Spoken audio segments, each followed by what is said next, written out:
道它有多大吗？大概150公分吧。98000，130乘180。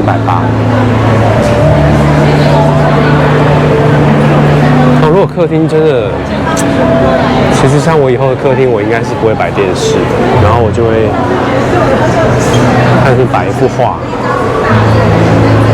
皇冠鹿角蕨。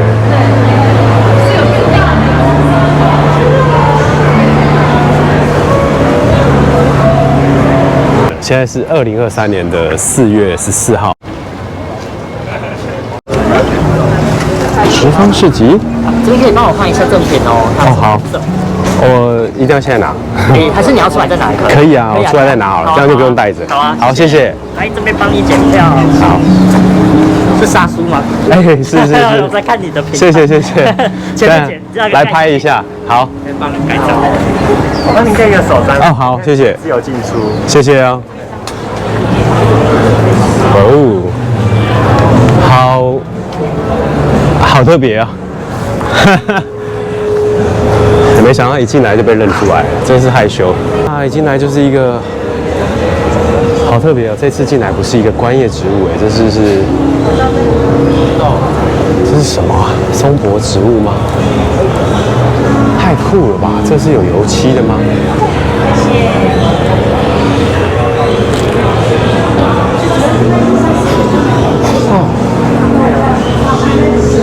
好有 feel 哦！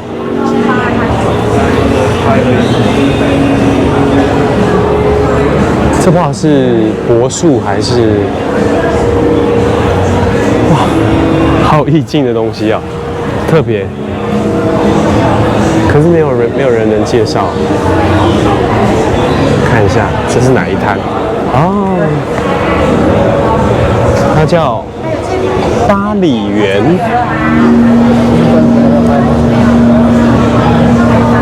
名片拍一下 ，Hazy Garden 第二摊，这应该是玉女吧，鹿角蕨，好可爱哦，侏儒还是这是玉女？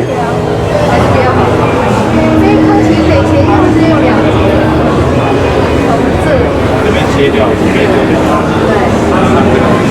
然后我觉得它切了这个之后，这边还算是大概算是这次啊，也是赶一个时间抽空看能不能星期五下午第一天来参观，然后没想到人已经蛮多了。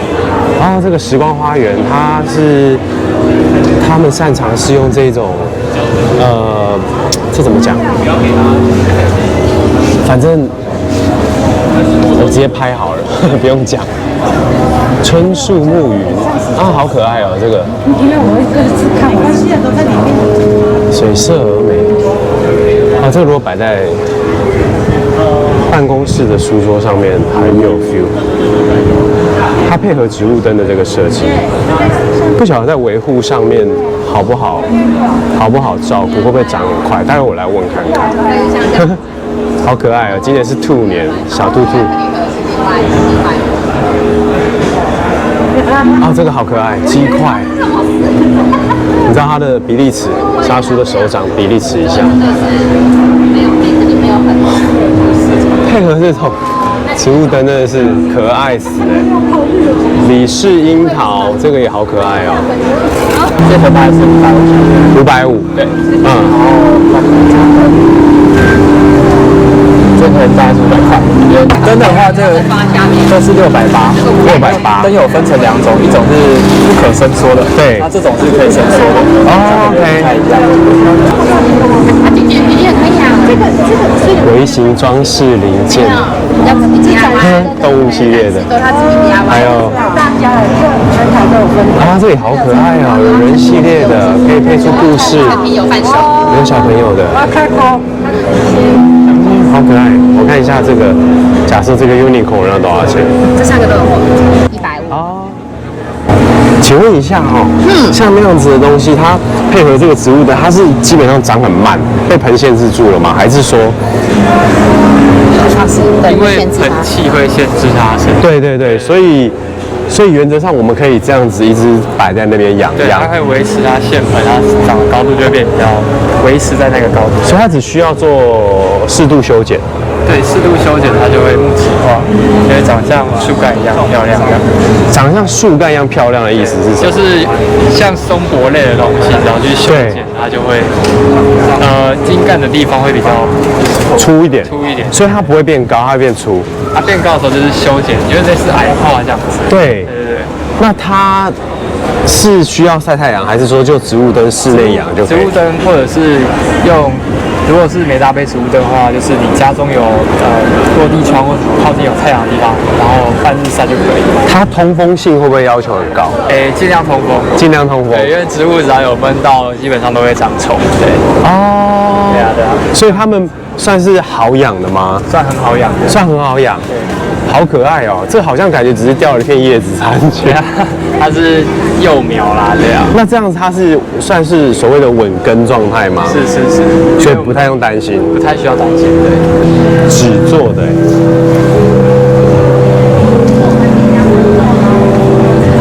这个就不用担心绿手指了，反正不会死。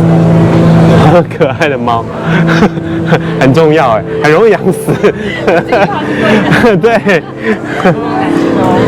时光花园这一摊，我觉得很妙，因为我来看好几次展览，然后有时候都会想说，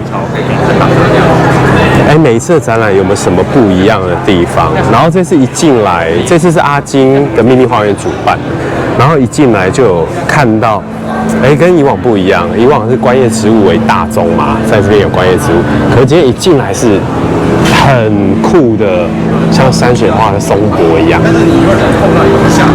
然后呢，也可以看到，就是说现在有一些用造景的方式。这边又有一个，刚讲到，就是用灯养的。然后就，它是一个我觉得完全不同，但是又同样很有观赏价值的转变。与其说转变，也许它原本就存在，是外销市场。灯座灯架都在卖，然后现在是变成是国人啊开始注意到，这好酷！国人开始注意到观叶植物的市场，然后业者就开始把一些其实很棒的东西，然后介绍给台湾的植友们，这样子。冰鱼龙，之前在松烟的植物展的时候，也有详细的跟他们的主办人聊到这一个植物灯，然后他们可以克制这个灯架，然后去搭配你室内的高度、宽度。Uncle Beard 胡子大叔植物，真的有胡子，可是看起来没有很大叔啊。主要是以鹿角蕨为主，鹿角蕨的价钱现在也亲民很多哦。你看，哇，这个北猴500块，好可爱。沙叔家里有一株北猴，现在终于长大了，大概多大？大概这么大。Oh my god！OMG 跟 Oh my god 有点，我还不太会分呢。不过我只知道价钱差很多。这好可爱，这是什么？请问一下，这一株是什么？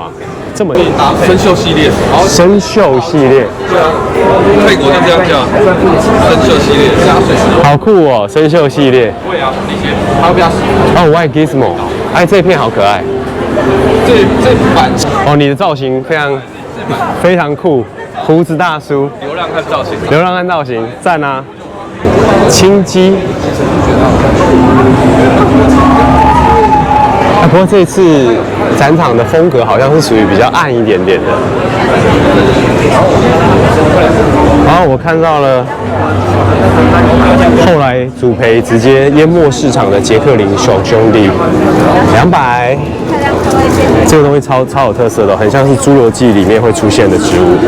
当初出来的时候啊，沙叔超级喜欢，然后买不下去，那时候一株好像是9000左右，1万到9000，然后大概是20-30公分大的叶场，然后后来降了一些以后，沙叔买的是半价，是4800，然后现在是主赔，几百块就有了。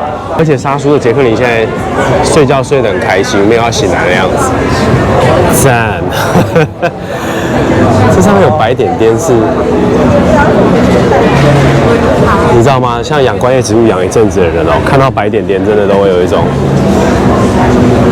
很堵然的心情，因为很怕是红蜘蛛，就是我们培养红蜘蛛都很厉害。这是什么？为什么有这么多白点点？可是应该又不是吧？看完再说。希望不是。哇，好漂亮哦！好像华生，不知道是不是华生。诺比亚、银龙，还有很多的火鹤，火鹤实在是长得太像。杰西 Garden，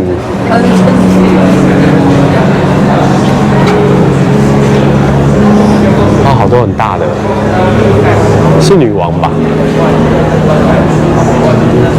哎，这次的展场用的风格是这种比较低光源的，营造一个气氛的感觉，我觉得也不错哎。所以其实每次纸展啊，虽然参加的厂商很多会是熟面孔，但是整体的风格又会有所不同。啊，这个我看到一个摊位是我这次很期待的，丹尼的珍柏盆栽。我在看到阿金在帮我们介绍的时候，我其实觉得这超级有 feel 的。是不是脑中马上浮现的就是在一个竹席日式的茶室里面，然后很安静的品茶、赏树，这应该不叫赏花，赏树。哦，它其实连这个站架都是一个艺术一样。哎，这些都是柏树吗？对，都是细鱼川真柏。它是台湾的吗？是日本的细鱼川真柏。日本的细鱼川，细鱼川是一个日本地名。哦 ，OK， 细鱼川 ，OK。所以细鱼川的叶性都会比较小。那它在台湾的适应性是？这基本上就是非常非常适应的。现在应该说盆栽、迷你盆栽基本上用的都是这个品种。OK， 那它是需要通风跟晒太阳。对，它基本上是要全日照。全日照，对。那像这样子摆，这个是属于展览专用。对，展览，对。但是在家里面这么小的东西，就是说它是怎么样的环境，我们可以去。我们正常就是小的跟大的其他的照顾方式几乎都是一样的。所以就是要放在户外。对，放在户外。那如果说像这个盆子可能它比较小，那我们可能就会靠盆，像这样，我们就会靠盆。对，它就会下面这边再套个盆子。对。可是都要放在室外。对。它不，我们看到这边都是素材。都是什么？素材，就是它还在创作的过程，所以你会看得到像都是素材。OK。牺牲枝基本上都还没回切。对，就基本上它还是在，例如说像这个我们就是放养来让它大后，它就会抽，所以才会就有这种转啊这种。对，那现在我们看到这个地方它都是拿雕刻刀，老师拿雕刻刀把它去除掉或者是挖掉一半，让它去有转的这个动作。所以像假设今天我买了这一株回去，对，然后它就会开始，它养一阵子以后，它会自己自由意识生长。对，没错。真柏它最特别就是每个人手上它会一直变化。对。像例如说像你这一颗，其实就可以看到，例如说像这种大自然的扁干，对，它其实事实上就是我们把它凹弯，那我们留了这个地方，所以它会有一个它是水线这样往前走的一个。那我意思说，但是我们回去我们不会用啊，那怎么办？这就是很多，例如说像我们在日本，你买到冠军那种金牌，买回来后，然后树越来越弱，对，所以其实真柏就是还是要会做它，还是要会做它，一定要会做它。哇，这都超精致可爱的。对啊，然后这个都非常的细。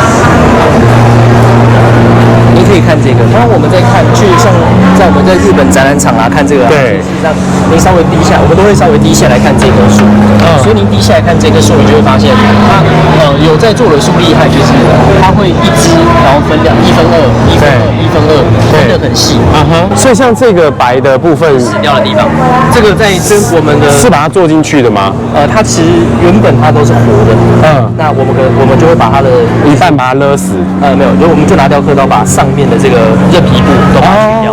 就会变成一个对比色差的感觉。就是对，那其实它就是模仿大自然，就是在像我们说玉山真佛，你看得到，对，在大自然上面，它其实就是一部分是死的，一部分是活的。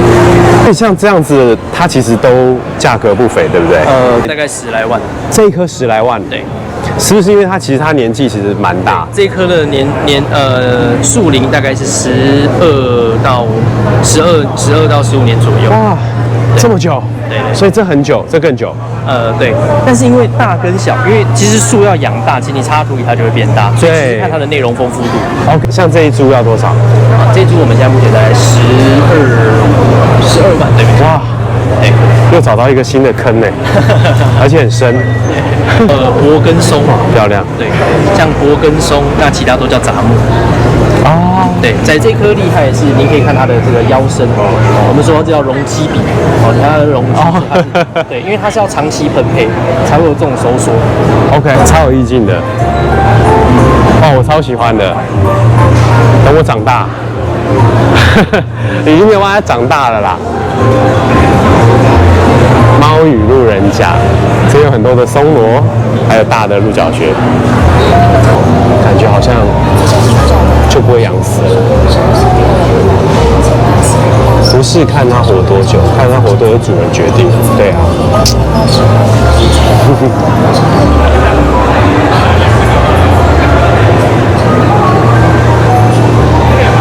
这是果冻吗？水草是底下是果冻，上面是无菌水。哦。所以长大以后水位不会下降，也不会长出来，只有植物本体会长大。那它会一直长吗？长大以后可以回到门市，可以换瓶子、分株或修剪。哦。家是有做售后服务的。OK。美极兽，好可爱，这很特别，用果冻在种的。小视平栽，这边有一个植阳光房，做龙猫造景的。然后这有一些，这好像游行植物吧。哦，然后还有这一次看介绍，就是展场有很多的独立制陶的制盆器的厂商。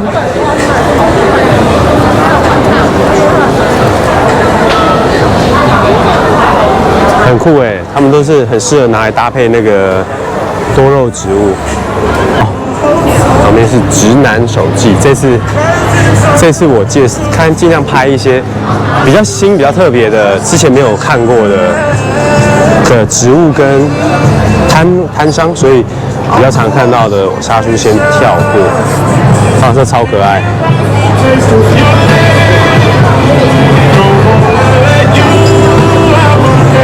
这个象牙宫超可爱的，有一个爆炸头天线宝宝。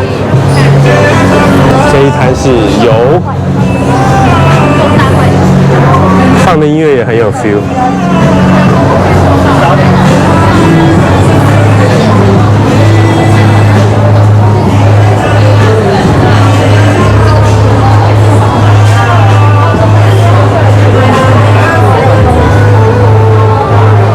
这颗好可爱，10500。沙叔眼光真好哎，看到的东西没有一个是便宜，1万。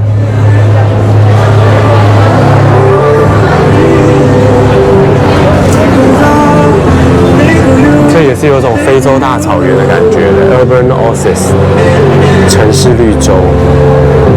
这好像是木头还是亚克力？好像是亚克力。这一盆是38000。这边有 feel 哎。Could you be here with me forever, ever, ever? Could you be here with me forever, ever, ever? 加购价3500。哦，3500的象牙宫哎，相对起来好像亲民很多。这个是白花凤凰木。不说我还以为是海虬草啊。其实真的这个植物的世界太大了，就是有时候隔行如隔山，完全不认得，也是很正常的。水陆花园缸，它还有小虾在里面呢，好可爱哦！哇，这边住了一只角蛙，看得到吗？感觉它住得很开心呢。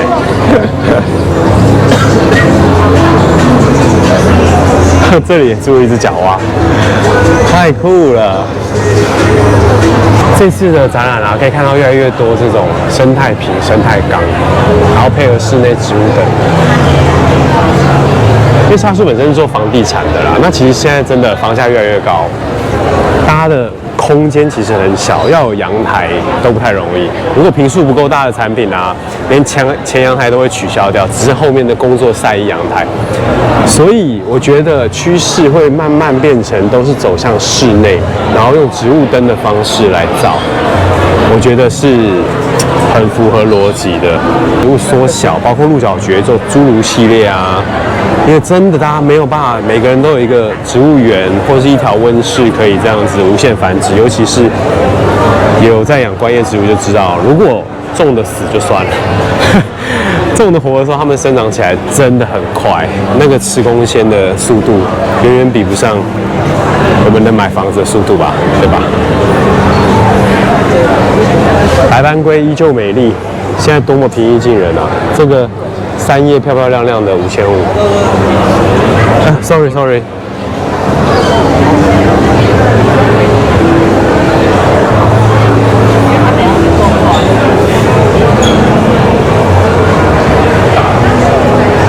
植入生活。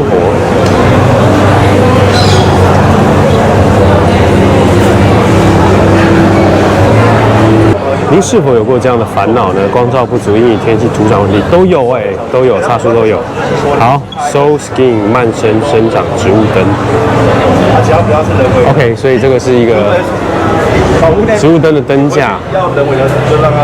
这灯的质感很漂亮，光看下去是很舒服，在室内做摆设的话。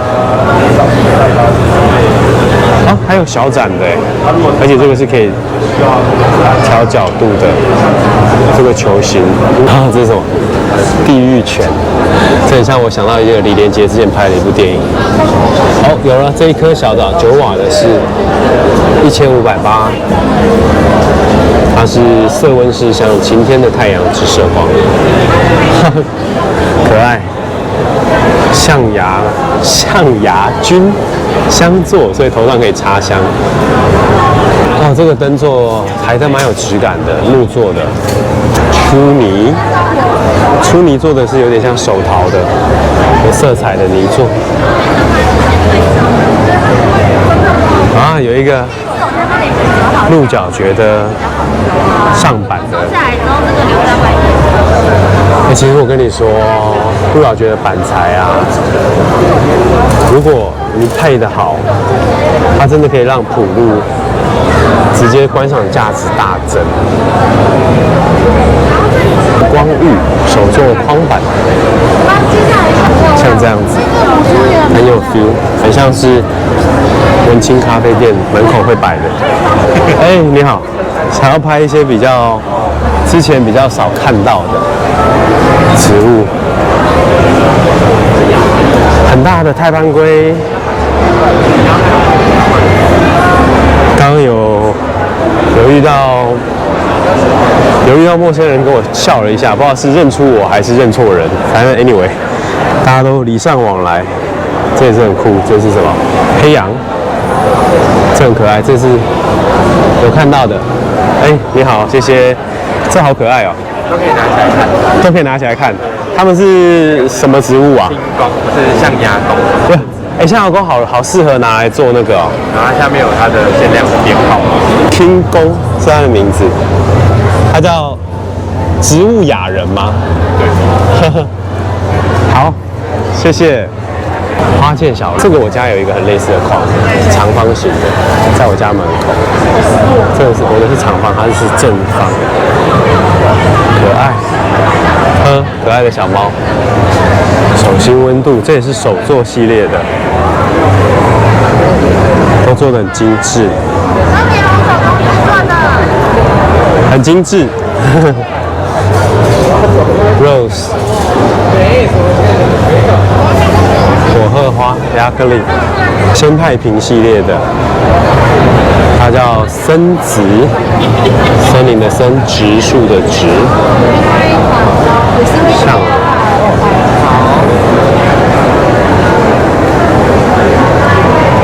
不好意思，进来拍一下。啊，这一片都是很精致的，而且不贵啊，好像1000多块。那养植物也养了差不多将近2年了，虽然有一点点心得，但是有很多的害怕，养死了不少。当然养活的比较多啦，但是有的时候死也不知道他到底怎么死的，感觉好像生死都是他的命哎，都是他的运气一样。黄火鹤，观音莲系列。什么东西忘在植主的摊位上了？对啊，就是因为养死太多有的没的植物，贵的便宜的都有，然后有时候搞不太清楚说，到底是我养不好，还是它原本就该死？不是，樱花鹿苑哦，这个是在淡水白猴，对，我去买白猴，然后他们有个很漂亮的可爱妹妹，是他们现在的主事人，然后这个是晴花鹿苑的首席包工，不是那个包青天的包工哦，是他手艺非常好。都会在很多漂流木上面做创作，而且它包水它包超远的，超强。课程爪哇里面的侧牙，他们呢在淡水，这应该是真正的老板啦，就是爸爸。然后他的这个，它有很大一片地，然后应该是有没有开放参观了不确定，但是之前有听说有要开放参观，然后可以去之后也许会做餐饮跟露营，所以大家如果有机会的话，可以去晴花鹿苑在淡水这边。你看他们家有个特色，就是真的包的水苔都包超漂亮，这个球够大，就是可以养很久。哇，这个青鸡2000哎，感觉好欠买哦。还好我现在没空间。你看看我刚刚说的包工师傅超强。SPY 这颗也很漂亮，长大以后，你看它大大小小的球，每一颗都超级漂亮。Oh my OMG Sporing 35万，细菌，这颗细菌超漂亮，难怪要10万。这2颗啊，如果没有意外的话，应该是都住在他们家冷气房里面的。他们家走的是比较精致路线的，然后他们的温室啊，本身也空调挑高、采光都做得非常好，我觉得算是一个温室培养界的高标。所以呢，我觉得他们家出品的东西也是品质很好。如果说对鹿角蕨有兴趣的话，都可以来参考一下他们的作品。像这个白猴，哇，2000块，这现在真的都比起之前平易近人好多。好大的雅猴啊，包得好漂亮。你看这个直接买回去当门神。看到一个飞檐无语，因为我看到这个也是之前好像是在松烟看到的。赞，终于可以站了。它也可以翻滚。可以翻滚。它是月轮吗？对。比较缓解。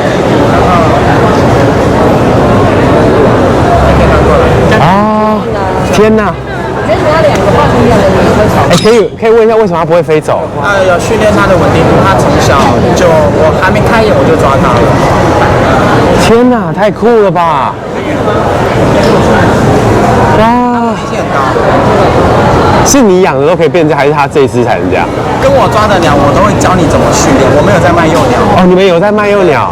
也超稳定到陌生人手上也可以。对，我通常稳定我才带出来，不稳定我就会拿去繁殖用。因为繁殖的这么乖，反而生不出来，它已经习惯跟人了。比比，超夸张，被我叼的很好。太夸张！哎，自己上车了，天哪，超级乖，乖死了，乖死了。呵呵，不会咬了，它不会咬了，呵呵，和尚。啊！我现在身上，全都来了。沙叔现在变成一棵树。哦，啊！你们都发出声音在聊天哦。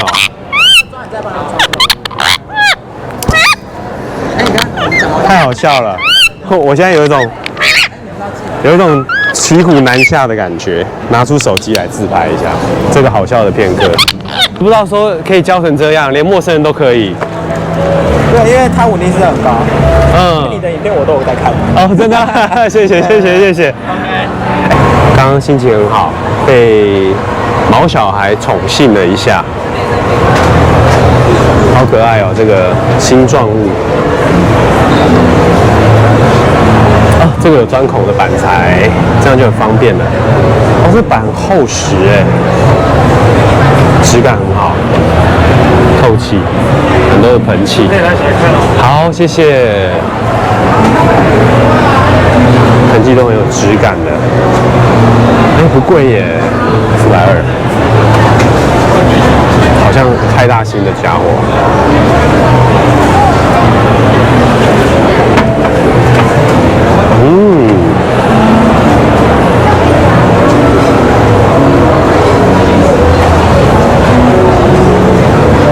它叫奇亚，直来直往。我刚才说，哎，对，有趣，谢谢。然后这个荷兰的盆器也很可爱，就是多肉越来越多，好像是羊角玫瑰哦，羊角沙梅，我刚刚以为是胡萝卜呢，很像胡萝卜吧？啊，这个是羊角沙梅，这个也是羊角沙梅哦，好可爱哦。他说还没有抓到那个在室内用灯养的美感，叫头目，这也是羊角玫瑰。简单的绕一圈，这个植物好酷哦！这个不知道是什么东西，它自己产生的树皮在脱皮啊。这好像外星生物一样。对啊。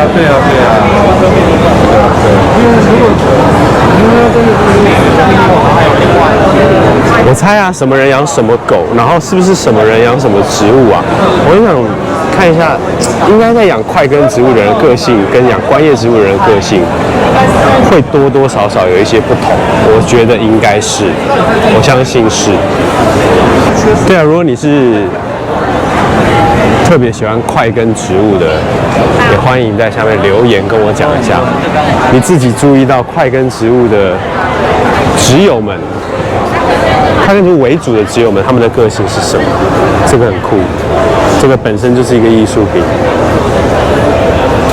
上次我记得我看过 YouTube 上面有在介绍这，但是我忘记它是怎么做成的。这是很大的雅猴，快逃！快逃！这都是适合这种龙舌兰，对吧？龙舌兰。啊，这个好酷哦！这个是梅杜莎。梅杜莎。对啊，名字很酷，我蛮喜欢它的那个样子。长得也很酷，然后这个盆器也很酷。对，盆器都我自己做的。啊，真的哦。对，这些都是我自己做的。好厉害哦！这很像牙齿的东西。对，骨头牙齿。快逃！很像冬天可以装热水的怀炉。很有个性哎！我刚刚在说，我觉得养块根植物的人应该都是非常特别、有个性的。这是一颗椰子吗？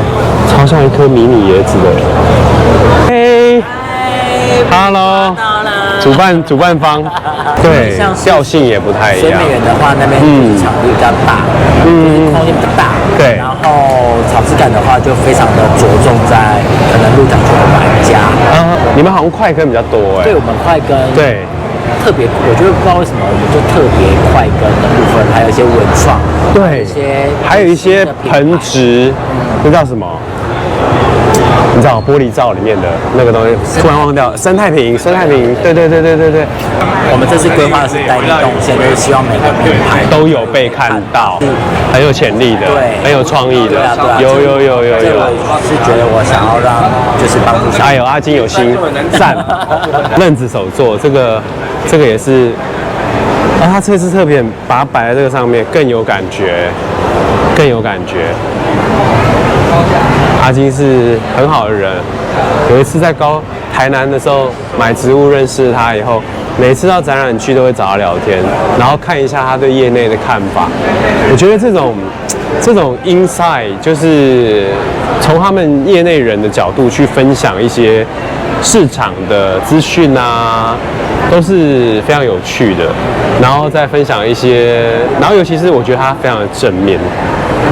就是我们不要看到植物崩盘的时候啊，他们的应对是什么？那他分享就其实这样子，入门的门槛降低了，大家可以接触的人更多，然后大家可以比较不用担心这个压力，就可以去种植一些以往觉得很漂亮，然后很高不可攀的植物的时候，我觉得这个观点就切入得很好。这个你看名字也是取得多么可爱。所以直方市集刚刚有讲，真的会有比较偏多的块根类跟平养的叶子先生啊，这个是我喜欢的板材蛇龙。这个前一阵子很红的，应该是一直都很红啦。这应该是奥本椅的，看它的冠就是超漂亮的。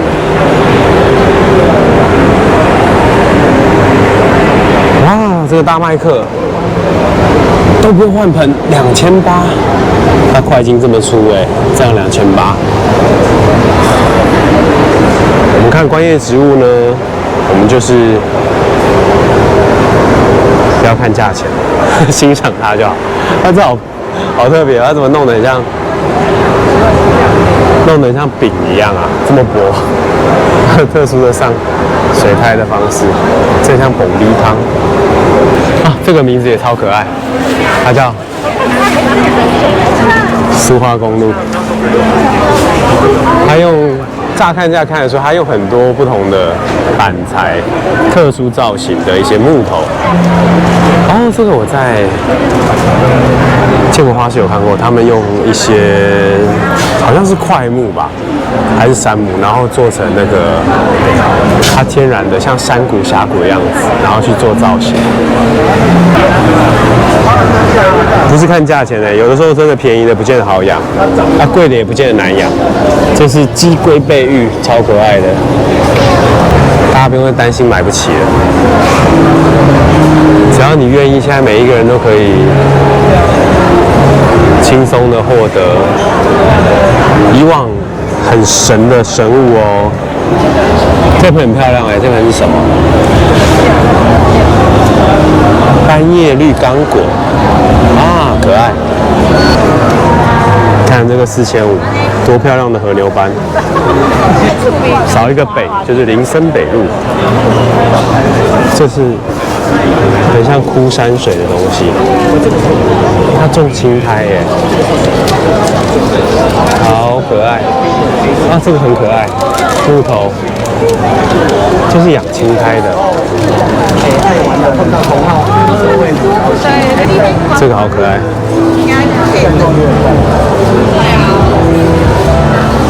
好可爱。这是真的还是假的？这应该是真的吧？哦，这个可爱。这是真的，这是假的。假的哦，好。皮革的，啊，做得很漂亮，奢华。哦，这也是漂亮哎。黄，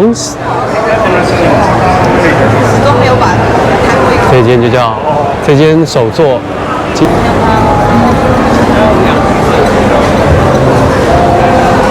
水雾机，这台水雾机很有效果。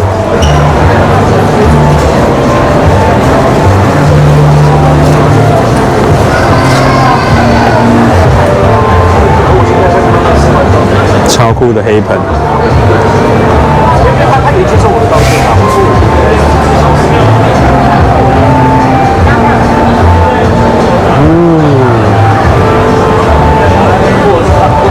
他们家鹿角蕨一直都是非常强。看这个罐，所以很喜欢他们家的蛇龙。这个黑斑马好肥哦，好可爱。这个积水凤梨、水獭，淡淡的紫色，好漂亮。这是烟花系列。哇，它用金属的哎，这种异材质真的很有质感，特别。灯粘在上面的生态瓶，这超酷的。不好意思，电信蓝呢，可爱，电信蓝真的超可爱的。啊，这盆很有 feel，3980，这不知道能养什么东西在里面，但很小的，一直很想把它手工养在里面。植物长大后修剪，它叫烟花觉醒，快乐凤梨，每次看到都很快乐。绿斑马，之前本来想收的，可爱吧？斑马凤梨超可爱，豆光均匀，长得多漂亮。这也是块根植物。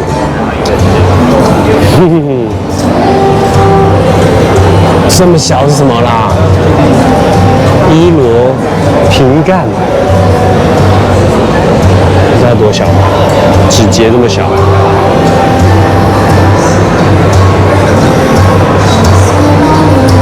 蓝书铁，然后莱曼的话，它有这个绒毛，只有莱曼有。哦，球体上会有，真的哎，可以摸的。可以摸。刚刚这以为是双胞胎嘞，结果没有，好像是一个玩偶。哼。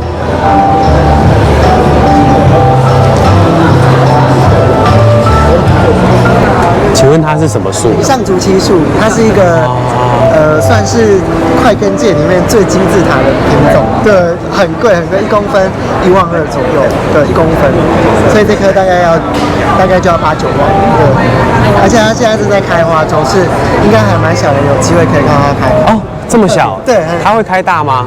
不会，它很小，它的花就这样小小的。然后这边也都是，这边的部分大概都是一颗大概9万块左右。哇，9万多块，真的一个坑比一个。漂亮的品种的一个，它的原产地是在马达加斯加。对。那在台湾，算是进口进来。驯化了。对，已经都驯化好了。所以养活不是问题。养活不是问题，如果是这样子的状态是没有问题。养漂亮。对对，养漂亮是也很简单。也很简单。难是拿到9万去买它。对对，就是钱的问题。但是因为这些都是很值得收藏的，所以我觉得，如果是懂它的人，其实他们都还是会花一点钱去换这个时机。我们在泸州也有咖啡厅，有机会可以来看看。在哪里有咖啡厅？在泸州。OK， 好。可以追踪我，谢谢。Serena 的油画，它上一次在西门町的，好像是红楼那边第一次看到 Serena， 然后就印象很深刻。然后后来看到她的作品越来越漂亮，越来越多，越来越……你看，以前看到是照这个 size 的，然后现在越来越大。每次我有发到她的 IG，都是非常非常喜欢啊，非常有质感，漂亮。这一颗象牙钩敲锯的，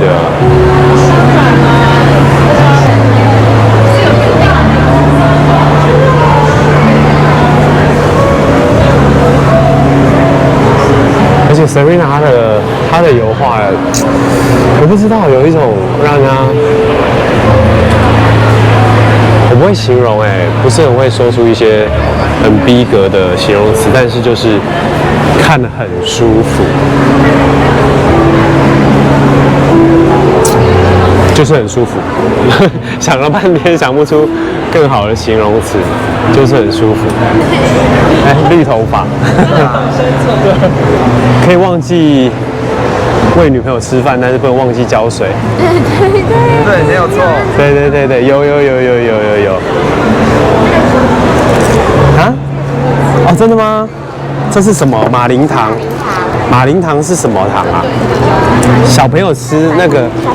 哦。它主要成分就是蛋白跟糖。OK。好，谢谢你。你们在台南是有店面吗？对。OK。好。明天店面。OK。台南玩可以。有，会去台南玩，上个礼拜才去。对。还有晚上的，那里才2点。这么特别？深夜甜有卖酒吗？有。好，有趣就去找你们，真的酷，赞，拜拜。哦，这也是苏铁吧？好酷哦，霸王苏铁，长得超级酷的。半夜鸡龟背，等于有点像再生创作了。对。你是在直播？我没有，我会回去把它剪成简单的 YouTube 上传。对，所以像这个它那个真的是珊瑚，然后我看进去了，然后它还不会掉出来。那个是我又有塞木屑，所以它整个是看下去。OK。好。啊，这个就是上新板材的，它这个铁芙蓉网，超大的棒棒超粗棒棒。我刚刚不知道为什么绕过来的。